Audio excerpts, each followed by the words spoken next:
This is our Kiwi skid steer self-contained unit with the standard beam on it. You've got your safety arm here, got a bolt-in plate for your 8-foot posts, your 10-foot plate here. Also have the slide-in plate for your 36-inch and your 18-inch vineyard and guardrail posts. Here you've got your 3-section valve bank.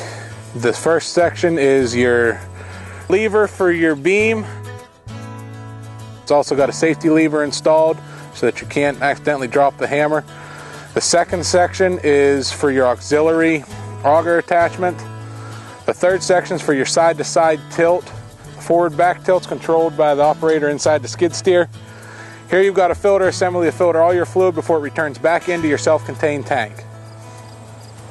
Up here you've got your fill cap for the self-contained tank. This is the auger holder. It's for the optional add-on that you can purchase after the initial purchase of your driver.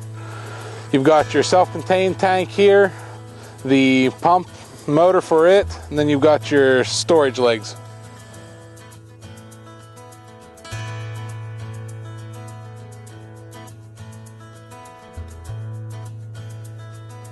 The first valve section on your valve bank is for the beam. You pull it towards you, raises it up.